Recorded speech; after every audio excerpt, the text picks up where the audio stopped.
Coach, this is another game where turnovers played a large role. Heard Kia saying that a lot of it comes down to maybe decision making and timing with that decision making. Is there something else that you look at as maybe the culprit? And maybe do you go forward and try to crack down on just going back to basics offensively? Like, what does it look like going forward? Well, decision making is always part of turnovers. Um, yeah, some of the timing is off, but we're playing in crowds. Can't play in crowds. Um, we're not passing it until we see three people. The rule is you see two people, and sometimes even when you see one person, pass it. And we're just not. We're just not. So when you have more assists to the other team than you do to yours, it's never going to be a good outcome. You mentioned just without Asia having to get things done by committee, and it felt like in this first half that was what was happening. What Hmm. was maybe the shift that kind of changed the momentum or kind of limited the ability for the Aces to kind of spread the ball on offense? The shift was we became a different team again at halftime. Started throwing the ball to the other team. They ratcheted up their pressure. They got into it. We didn't back cut. We didn't handle it well. All of it plays into.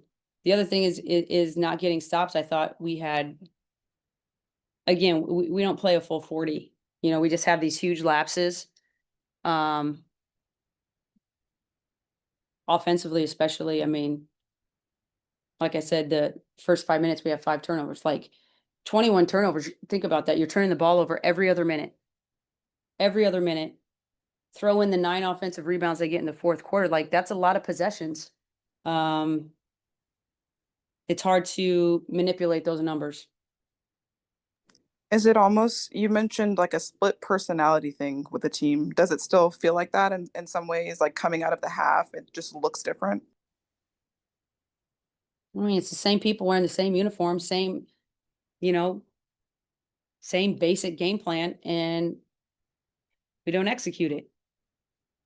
I mean, if I knew how to make sure and ensure that the same quality came out in the third quarter, the start of the third quarter specifically, um, I would make sure that happens.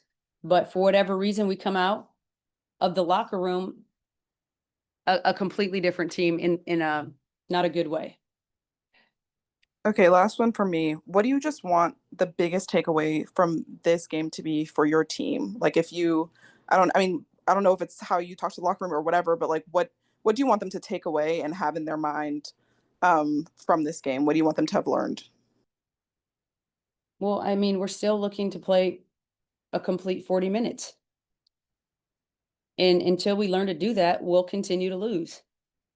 The huge lapses with the turnovers are just about impossible to overcome. And on nights, when you don't get a great shooting night, some of that is our decisions on shots. It's not just decisions on when to pass, when not to pass.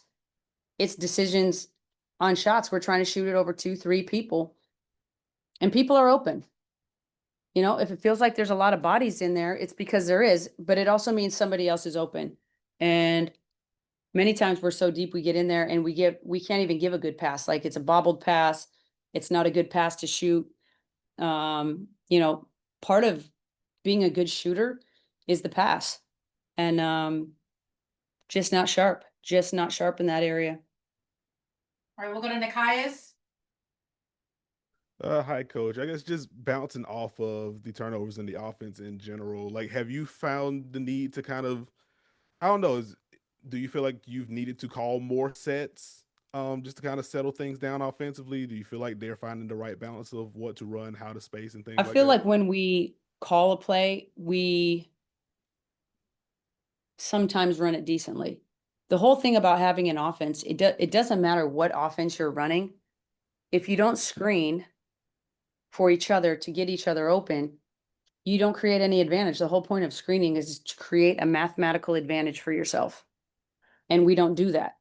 So we're playing with bodies in front of bodies, and it turns into a lot of dribbling and a lot of one-on-one.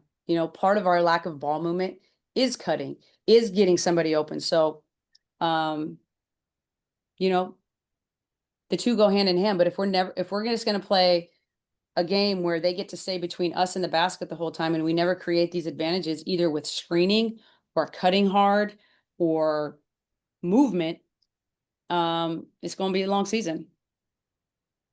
Got you. Thank you. All right, is anyone else on Zoom? All right, thank you, coach. Thank you, everyone.